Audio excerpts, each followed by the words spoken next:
हवा को पलटाएं।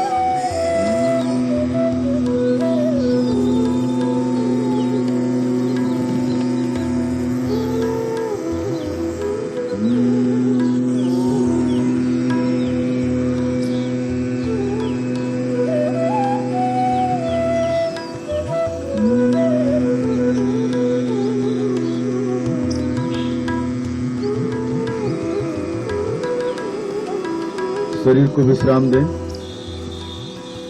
शरीर को विश्राम दें, शरीर शिथिल, श्वास के प्रति साक्षी भाव, शरीर बिल्कुल शिथिल। शुभ को शुभ कहना तथ्यगत है, अशुभ को शुभ कहना सद्गुण की महिमा है। ईमानदारी पर भरोसा करना ये तथ्यगत है, स्वाभाविक है, लेकिन बेईमान पर भी भरोसा करना ये सद्गुण की महिमा है, गौरव है। सद्गुण की उत्पत्ति आपके स्वभाव से होता है, आपके भीतर से होता है, ये आत्मा की उपज है। नीति और सद्गुण में भेद है। नीति है जो बांट देता है, दो भागों में कर देता है, और हर समाज की अलग अलग नीतियां हैं। नीतिवान व्यक्ति शास्त्रज्ञ दिखाई देता है, धार्मिक दिखाई देता है, लेकिन नीति में धर्म नहीं है। धर्म और नीति में भेद है। नीति कहता है कि अच्छे को पुरस्कृत करो और बुरे को दंडित करो, उच्च जाति को सम्मान करो, निम्न जाति पर घृणा करो।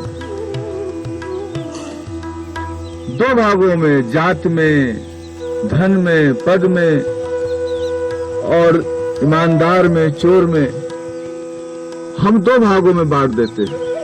लेकिन प्रकृति का नियम है, जिस चीज को आप दबाएंगे, जिसे उपेक्षित करेंगे, वह बदला लेगा आपसे। आपके घृणा से, आपके दबाने से कभी भी वो सुधरने वाला नहीं। एक चोर है, उसको आप दंडित करेंगे, जेल में डालेंगे, लेकिन वह बड़ा चोर बन के निकलेगा वहां से। इतने दिनों से कारागार बनते चले आए, लेकिन चोरों की संख्या कम नहीं हुई। नीतिवान व्यक्ति को भरोसा नहीं। चौराहे पर पुलिस है, वो इसलिए नहीं, वो आपके नियमों पर उसे भरोसा नहीं, आपके ऊपर। बड़े बड़े कचहरी में भवन बने हुए हैं, अपराधियों के लिए हैं। नीति दो भागों में बांट देता है, विखंडित कर देता है। लेकिन जो धर्मज्ञ होता है, जो संत होता है,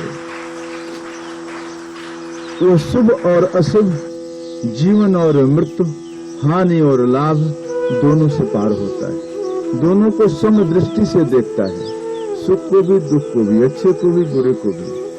उसे भी चोर के भीतर परमात्मा दिखाई देता है। ईमानदार के भीतर तो दिखाई देता है, लेकिन चोर के भीतर भी दिखाई देता है। द्वंद्वातीत होता है एक संत। जैसे माँ है, दो बेटे हैं, दोनों में दो गुण है, दो तरह का स्वभाव है। समाज के लोग एक को चोर कहेंगे, कोई ईमानदार कहेंगे, लेकिन माँ तो जो कमजोर बेटा है उस पर ज्यादा प्यार करेगी। माँ के भीतर कोई भेदभाव नहीं। परमात्मा ऐसे है, संत ऐसे हैं जो कि सद्गुणी होते। सद्गुण का अर्थ उत्पत्ति होती है स्वभाव, स्वभाव अर्थात धर्म, सच्चा धार्मिक को जो दोनों से पार। नीतिवान व्यक्ति दिखाई तो देता है। चीन में लाओ त्से और कन्फ्यूशियस रहे, दोनों में भेद रहा। लाओ त्से धर्मज्ञ था, धार्मिक था, द्वंद्वातीत था, लेकिन कन्फ्यूशियस नीतिवान था। रूस में बहुत सारे नीतिवान हुए, कार्ल मार्क्स हुए हैं, पावलोव हुए हैं। भारत में मैकियावेली, चारवाक, मनु, इस तरह से तमाम लोग हैं जो नीति की बात करते हैं, लेकिन नीति धर्म नहीं है।